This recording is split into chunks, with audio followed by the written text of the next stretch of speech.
राष्ट्रीय सागर के digital platform पे आपका बहुत बहुत स्वागत है। मैं आपके साथ रोशन कुमार।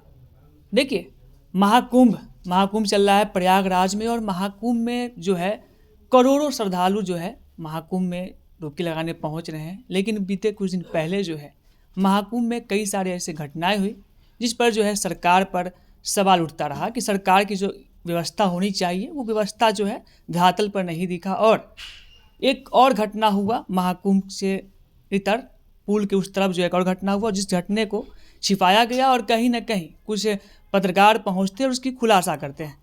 और यूपी में जो है एनडीए की सरकार है, योगी आदित्यनाथ है, बीजेपी के मुख्यमंत्री है। और हमारे साथ बात करने के लिए बिहार में एनडीए घटक दल के राष्ट्रीय लोक मोर्चा पार्टी से आते हैं इंजीनियर हेमंत जी। हेमंत जी, जिस प्रकार से जो है महाकुंभ में घटना हुई, करोड़ों श्रद्धालु पहुँच रहे हैं, लोगों का निधन भी हो गया कई लोगों को। नहीं, काफ़ी दुखद है। जो लोग गए थे स्वर्ग की प्राप्ति के लिए, स्नान के लिए कुंभ, जो कि कहा जाता है 144 साल के बाद लगा, तो इसमें जो किसी की भी मौत, हताहत होना, ये काफ़ी दुखद है, होना नहीं चाहिए। मेरा लोगों से यही आग्रह रहेगा कि जिस तरह लोग भीड़ भाड़ से अपने आप को दूरी बना के रखें, आस्था का सब्जेक्ट है, लेकिन अपने आप को सुरक्षित रखें, अपने परिवार को सुरक्षित रखें और फिर जाकर इस तरह के आयोजन में भाग लें। अच्छा, जिस प्रकार से जो है सरकार पे सवाल उठ रहा है, प्रशासन पे सवाल उठ रहा है कि इतना बड़ा कार्यक्रम, इतना बड़ा आयोजन हो रहा है और कहीं ना कहीं सरकार की कोई चूक की वजह से जो है इतना बड़ा घटना हुआ है। देखिए, बहुत सा ऐसा वजह होता है। सरकार अपने तरह से काम करती है, लेकिन जनता जब तक जागरूक नहीं रहेगी। आपको मैं याद दिलाता हूँ, पिछले 2 साल पहले उत्तर प्रदेश में ही एक बाबा का आयोजन था, भोले बाबा। उनके आयोजन के बाद जनता जो है उनके जाने के बाद वहाँ से उनके चरण के नीचे का मिट्टी उठाने के लिए टूट पड़ी और 400-500 का उसमें मौत हो गया। तो ये दुखद घटना है। प्रशासन आपको बता सकती है, लेकिन आप खुद अगर जाएंगे इस तरह के काम करने तो उसमें प्रशासन को आप पूरी तरह जिम्मेदार नहीं बोल सकते। कुंभ में सबको पता है करोड़ों लोग आ रहे हैं, आप अपने आप को सुरक्षित रखें। और वीआईपी कल्चर से मैं सरकार से भी आग्रह करूंगा, और जितने वीआईपी लोग हैं, चाहे वो नेता हो, बाबा हो या फिर सेलिब्रिटी हो, जो जाते हैं स्नान के लिए, लेकिन वो अपने साथ इतने लोगों को लेके जाते हैं जिससे भी एक भगदड़ का माहौल बन जाता है।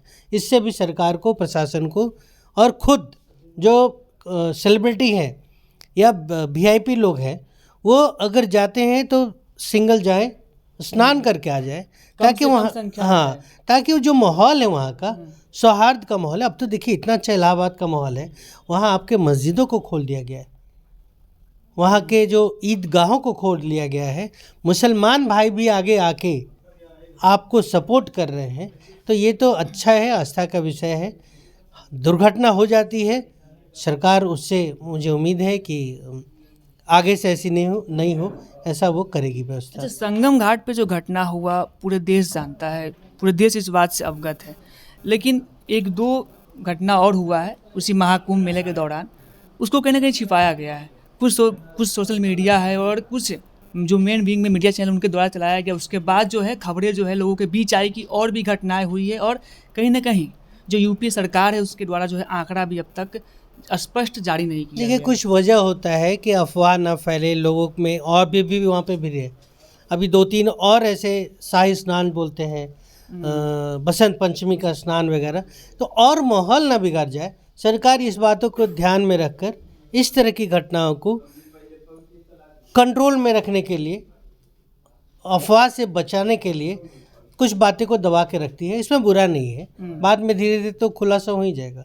अच्छा, इसमें बुरा नहीं है। एक कथावाचक है, बहुत बड़े हैं, धीरेन्द्र शास्त्री, जिनका कहना है कि जो लोग इस महाकुंभ के मेले में जिनका निधन हुआ है उनको मोक्ष की प्राप्ति होगी।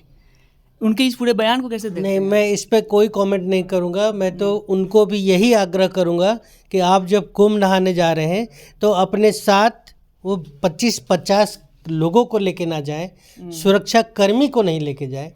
मोक्ष का प्राप्ति अगर जो सिंगल जा रहे हैं उनको भी मिलेगा, और बाबा जैसे लोग, इनको तो कुछ होना नहीं चाहिए तो पर्ची निकालते हैं, अगर इनको भी कुछ होता है तो इनको भी मोक्ष मिलेगा। तो अपने साथ जो लेके चल रहे हैं उनको थोड़ा दूरी बनाए उससे, ताकि ये जो भगदड़ का माहौल है वैसा ना बने। तो इनके बातों से मैं सहमत नहीं हूँ। अच्छा, आप कितने इस बातों से सहमत रखते हैं कि जो वहाँ पे इतना बड़ा हादसा हुआ उसमें जो यूपी सरकार है और प्रशासन है उनमें कुछ चूक हुई है? देखिए, अगर कुछ मौतें हुई है, कुछ हादसा हुआ है, तो चूक हो सकता है हम, और इतने बड़े आयोजन में थोड़ा बहुत चूक होता है। ये हम नहीं करें कि सरकार का फेल्यूर है या पूरी तरह फेल है। जब भीड़ जो होता है ना, अपेक्षा से ज़्यादा हो जाता है, लोगों आस्था का विषय है कुंभ, उसमें कुछ लोग को लगा कि उसी दिन और उसी समय नहाने से और उसी जगह नहाने से ही पुण्य की प्राप्ति होगी। इसमें बहुत से लोग, हमारे देश के लोग बहुत ही अंदर से बहुत सॉफ्ट हैं, लोग बहुत जल्दी आ जाते हैं लोगों के बातों में, उस चक्कर में ही ये हादसा हुआ। तो ऐसी जो व्यवस्था बनाई गई है या जो बताया जाता है, इस दिन इस टाइम और इस जगह नहाइए तभी आपको अमृत प्राप्ति होगी, ये मेरा मानना नहीं है। अगर वो संगम है, उस दिन है, आप किसी भी घाट में अपने आप को सुरक्षित रखते हुए दूसरे की सुरक्षा का ख्याल करते हुए नहाए और आए, आपको पुण्य मिलेगा। मतलब आपका कहना है कि सरकार से कोई चूक नहीं हुई है, सरकार ने पूरी व्यवस्था दी। ये हादसा जो हुआ है कहीं ना कहीं लोगों में जो एक धैर्यता बरतनी चाहिए, धैर्यता की कमी से हुई है। सरकार अपना काम कर रही है, और बड़े आयोजन में छोटी मोटी घटना होती है। एक छोटी मोटी घटना नहीं है, लेकिन सरकार का फेल्योर मैं नहीं मानता हूँ। लोगों को भी समझना चाहिए, और लोग जिस दिन समझ जाएंगे तो इतना भीड़ जाएंगे ही नहीं। आप ट्रेन का हालात देख लीजिए ना, जो आदमी रिजर्वेशन लिए हुए वह कैंसिल करा रहा है, क्योंकि विदाउट रिजर्वेशन लोग भर गए। तो हालात जिस तरह का बिगड़ रहा है, तो वहाँ तो थोड़ा बिगड़ना ही है। अब ट्रेन में भी वही हाल है, हर एक रोड जाम है पूरा। तो उसमें सरकार कहाँ तक करेगी? जो कर रही है अच्छे कर रही है, और आगे भी करेगी, यही उम्मीद है। अच्छा, हेमंत जी कह रहे हैं कि एक ही दिन एक ही समय, और लोगों की उम्मीदें होती है कि हम उसी संगम घाट पे जाके जो है डुबकी लगाए, मौन अमावस्या का समय था। लेकिन जिस प्रकार से लोगों की आस्था जुड़ी हुई है, और 144 वर्षों बाद कहा जा रहा है कि महाकुंभ ऐसा आया है, क्या सरकार को नहीं जानकारी थी कि क्या इतना बड़ा जो लोग जुटेंगे, करोड़ों की संख्या में लोग आएंगे, उस तरीके से व्यवस्था होनी चाहिए थी? जो व्यवस्था हुई थी, मैं बता रहा हूँ बार बार, कुछ बाबा जो है वो ऐसा माहौल बना देते हैं कि उसी जगह नहाइए। अगर मुझसे पूछिएगा तो संगम का पानी वही पानी पटना आता है, बनारस होते हुए। तो अमृत तो यहाँ भी होना चाहिए, गंगा में। तो वो कुछ बाबा इस तरह का माहौल बना देते हैं, इस तरह का अपने आप को दिखाते हैं कि हम जो बोल रहे हैं वो सही है। अब जिस दिन लोग समझ जाएंगे, इतना भीड़ वहाँ नहीं होगी। अपने सुविधानुसार जाइए, नहाइए। 144 साल और 100 हर एक कुंभ में ये सुनने मिलता है, मन में घुस गया कि 144 साल बाद ये कुंभ लगा। चूँकि कुंभ लगता है 12 साल के बाद, मेन कुंभ, अर्ध कुंभ लगता है 6 साल में। और भारत में 4 पवित्र स्थल माने जाते हैं जहाँ पे इस तरह का 12-12 साल में कुंभ लगता है।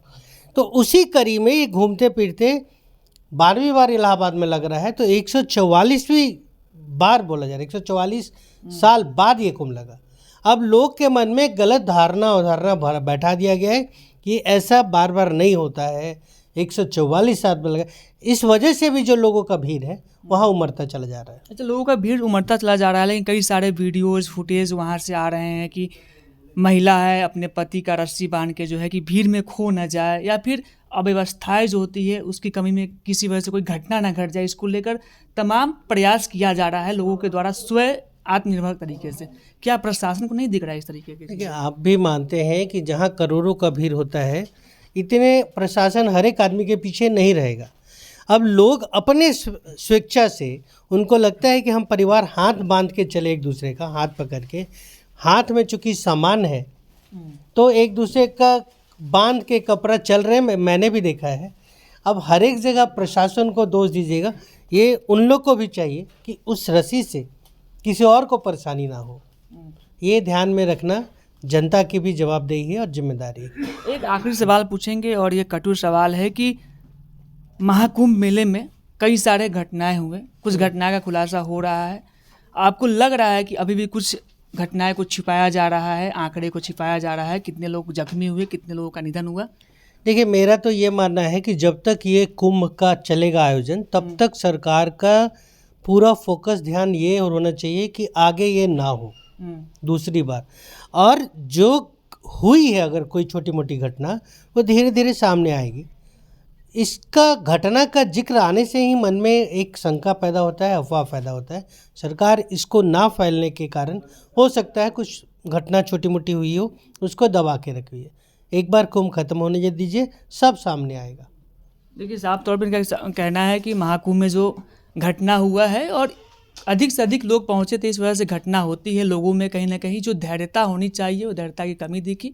और प्रशासन जो है और उत्तर प्रदेश सरकार है, वो अपने तरीके से अपने स्तर पर सही काम कर रही थी। वही जिस प्रकार से जो है आंकड़े की बात आ रही कि कितने लोगों का जान गया और कितने लोग उस महाकुंभ में जो है उनके साथ घटनाएं हुई, इसको लेकर उन्होंने कहा कि हाँ, हो सकता है कि कुछ आंकड़े छुपाए गए हैं और जब तक ये महाकुंभ चलता रहेगा तब तक घटनाएं जो है होती रहेगी। लेकिन सरकार जो है अपने स्तर से पूरी व्यवस्था दे रही है, किसी प्रकार से व्यवस्था में कमी नहीं है। और कुछ जो बाबाएं हैं, मतलब जो धार्मिक गुरु हैं, वो लोग पहुंचते हैं, उनके साथ अनेकों लोग पहुंचते हैं। उन लोगों को भी जो है इस चीज़ से बचनी चाहिए और कम से कम लोगों के साथ जो है संगम घाट वहाँ पे पहुँचनी चाहिए। बाकी आपकी इस पर क्या प्रतिक्रिया है, हमारे कमेंट में। रोशन कुमार, राष्ट्रीय सागर, पटना।